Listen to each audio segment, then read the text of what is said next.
అదే RTV app వార్తల్ని క్షణాల్లో చదివే అవకాశం ఉంటుంది. ఒక న్యూస్ పేపర్, ఒక టెలివిజన్ ఛానల్ మీ చేతుల్లో ఎప్పుడూ ఉంటాయి. ప్రస్తుతం మనతో పాటు చింతమోహన్ గారు ఉన్నారు. సార్ నమస్తే. అసలు ఏంటి రాళ్ళు కాదు రాజధాని కావాలి, రాళ్ళు ఏంటిది, రాజధాని ఏంటిది? మరి రాయలసీమలో ఉండేది ఒట్టి రాళ్ళు, బండరాళ్ళు, ఇంతలా రాళ్ళు. మాకు గోదావరి కృష్ణా జలాలు అక్కడ ఉన్నాయి. మాకు ఏముందమ్మా, ఏం పేదరికం, నిరుద్యోగం, ఆకలి, అప్పులు, ఆవేదన, కన్నీళ్ళు, కష్టాలు తప్పించి ఈ పరిస్థితుల్లో మేము అడగగలిగింది, ఇవ్వగలిగింది ఇది ఒక్కటేనమ్మా, రాజధాని.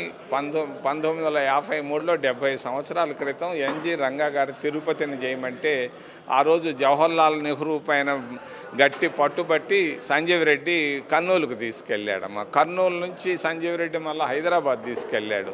హైదరాబాద్ నుంచి చంద్రబాబు నాయుడు అది అమరావతికి తీసుకెళ్ళాడు. మరి ఈయన జగన్మోహన్ రెడ్డి వచ్చి 3 రాజధానులు అని చెప్పి ముచ్చటగా ఈ రాజధానే లేకుండా చేశాడు. ఇక మాకు వేరే మార్గం లేదమ్మా. మేము బాగుపడాలి, మా వాళ్ళు బాగుపడాలి, అన్నం తినాలి అని అంటే ఒక రాజధాని అనమ్మా. అందుకనే రాళ్ళు మాకు ఇచ్చారు, ఏమి ఇచ్చారనేది నిలదీసి అడుగుతున్నారమ్మా.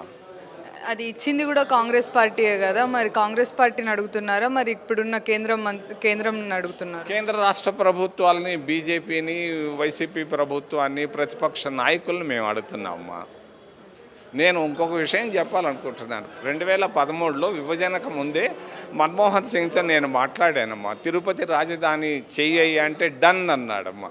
ఎలక్షన్లు అయిపోని అన్నాడు. నేను జాబ్ కూడా రాశాను. జాబు ఆయన నాకు రిప్లై కూడా ఇచ్చాడు. అక్టోబర్ 17, 2013లో తిరుపతిని రాజధాని చేస్తామని. చూసాం వీళ్ళు ఏదైనా చేస్తారంటే వీళ్ళు పిచ్చి పిచ్చి ఆలోచనలో ఉన్నారు. అందుకనే నేను బయటకు రావాల్సి వచ్చింది. ఇది ప్రజల ఆలోచనమ్మా. బ్రహ్మం గారి ఆయన కాలజ్ఞానంలో రాసిన మాటలు, ఎన్జి రంగా గారు కోరుకున్నది. ఈసారి ఆంధ్రాలో ఎవరెవరు ఎన్నెన్ని సీట్లు వస్తాయనుకుంటున్నారు? అమ్మ, కాంగ్రెస్కి అనుకూలంగా ఉంది. కాంగ్రెస్కు దళితులు ఓట్లు వేయాలనుకుంటున్నారు.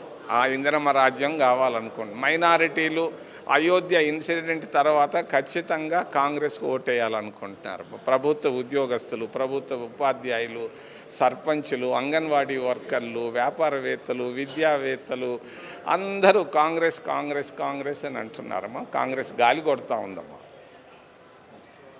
మొత్తానికి కాంగ్రెస్ పార్టీ రావాలి, ఆంధ్రప్రదేశ్లో ఇందిరమ్మ రాజ్యం కావాలి అంటూ కూడా అక్కడ జనాలు వెయిట్ చేస్తున్నారని అయితే ఇక్కడ చింతల మోహన్ గారు చెప్తున్నారు. కెమెరామెన్ సుదర్శన్తో దివ్య, ఆర్టీవీ, హైదరాబాద్. మరిన్ని వీడియోస్ కోసం ఛానల్ ని సబ్స్క్రైబ్ చేయండి. లేటెస్ట్ అప్డేట్స్ కోసం వాట్సాప్ ఛానల్ ని ఫాలో చేయండి.